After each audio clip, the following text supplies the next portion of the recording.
lagi para kadang pada tayangan Jagat Dalit yang ke 36 ini sama masih melanjutkan tema-tema yang lalu, masih mengupas mengenai Roh Sukmo yang masih berkelana di dalam peristiwa alam mimpi. Dimana di sini juga salah satunya beberapa hari yang lalu saya pernah menerima WA yang menanyakan kepada saya tentang bagaimana seseorang itu pernah mengalami sampai sekarang itu tidak bisa bermimpi. Nah, peristiwa apa yang menyebabkan hal tersebut bisa terjadi? Apakah Roh Sukmo itu benar-benar tidak terkoneksi dengan kehidupan kita atau bagaimana? Itu yang ditanyakan kepada saya. Kadang mungkin jawaban ini bisa menjadi pengetahuan bagi kita semua. Kenapa hal itu bisa terjadi? Apakah itu karena sesuatu yang mungkin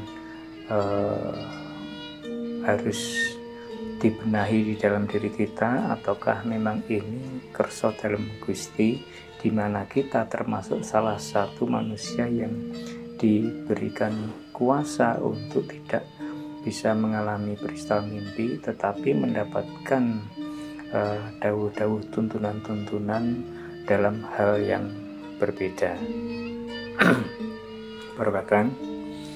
Jadi pada kesempatan kali ini saya ingin menyampaikan bagaimana seseorang itu pernah mengalami sekian lamanya tidak bisa bermimpi. Padahal di dalam penjelasan terdahulu saya selalu menyampaikan bahwa peristiwa mimpi ini adalah peristiwa yang sangat penting di dalam kehidupan kita, yang sangat penting untuk lampah dharma kita di dalam kehidupan.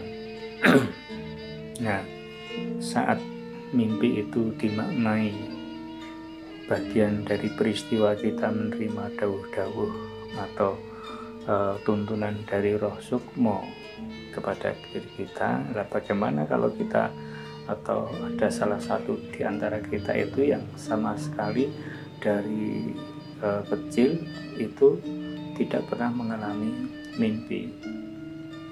Apakah ini menjadi peristiwa yang buruk bagi kehidupannya, atau sesuatu yang telah direncanakan Gusti di dalam kehidupannya itu terjadi?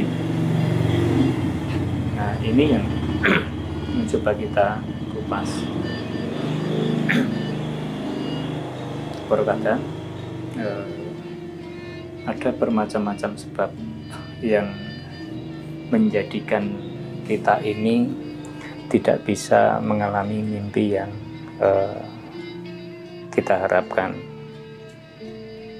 Yang pertama, sesungguhnya di dalam Jagat Dalit itu sudah dipetakan, sudah digambarkan bagaimana piranti-piranti organ-organ kita itu, termasuk roh-roh kita itu yang difungsikan, diperankan untuk mengalami mimpi, karena mimpi itu memang jalan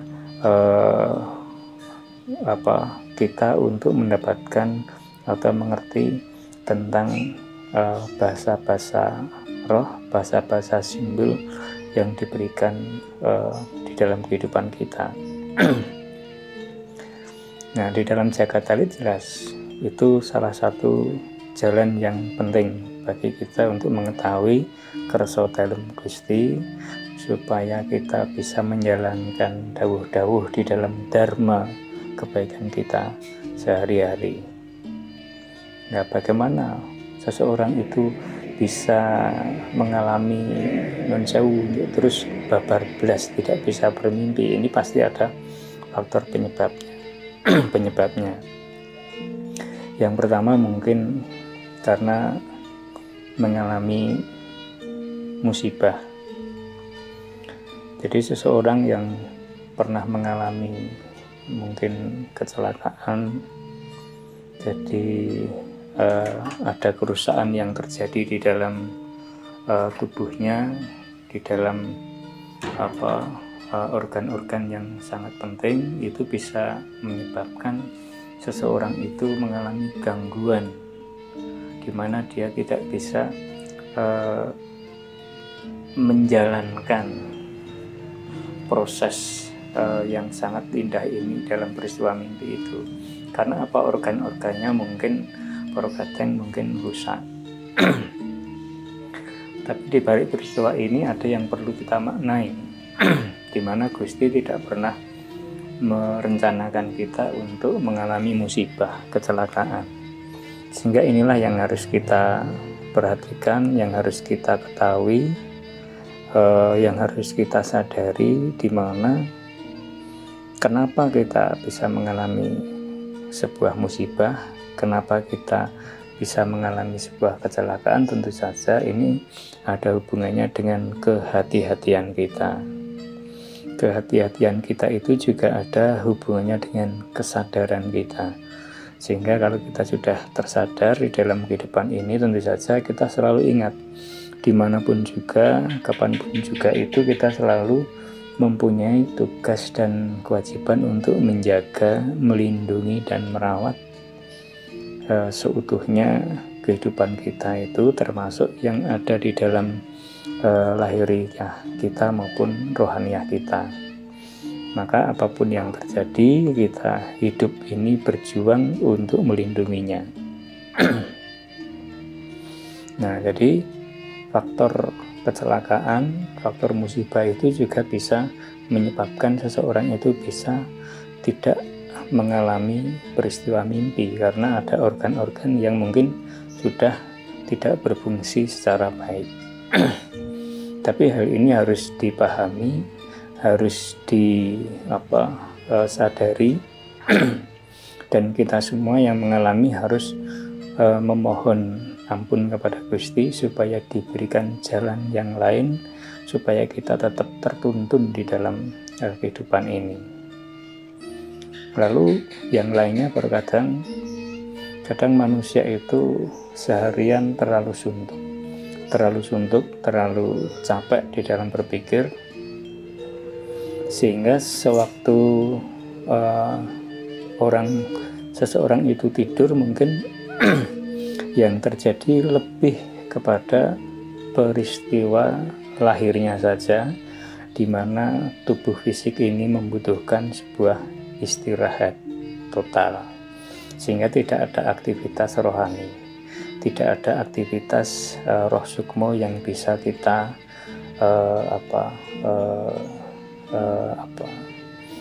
kita ketahui, karena diri kita mungkin tidur terlalu lelap, tidur secara tidak sadar, sehingga peristiwa bawah sadar kita ini tidak bisa tertangkap, tidak bisa terdeteksi, tidak bisa kita ingat, sehingga kita bangun tidur itu suasana yang terjadi seperti blank.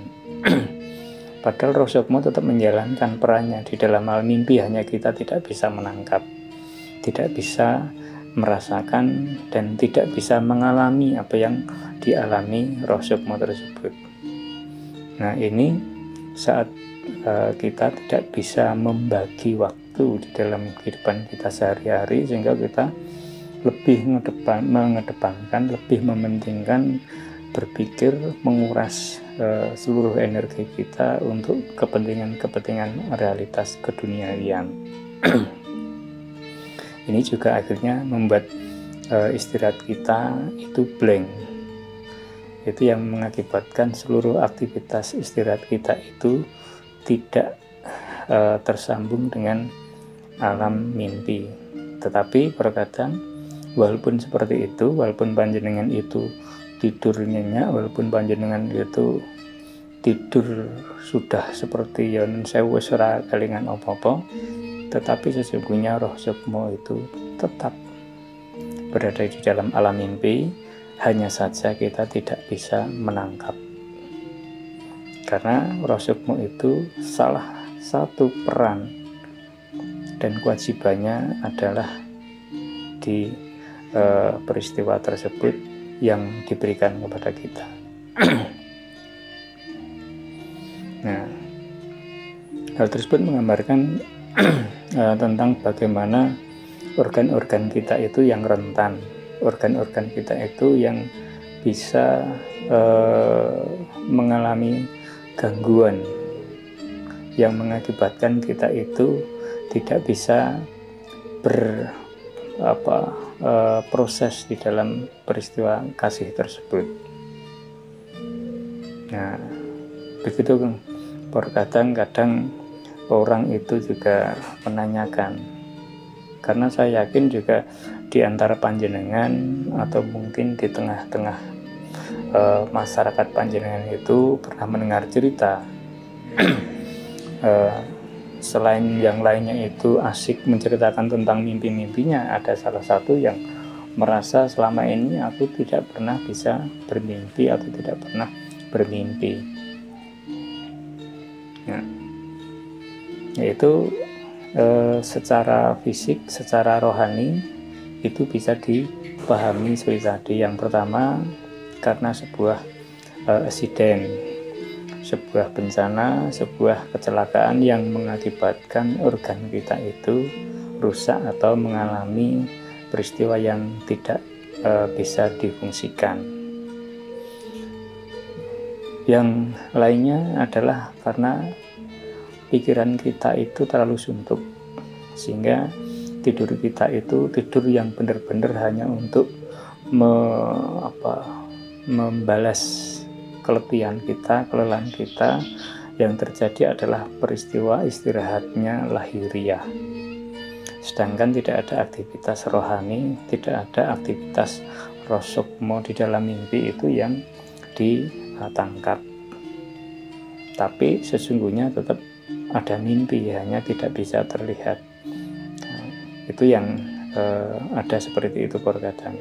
Demikian Porkadang apa yang bisa saya sampaikan, semoga bisa memberikan penjelasan kenapa seseorang itu tidak bisa bermimpi.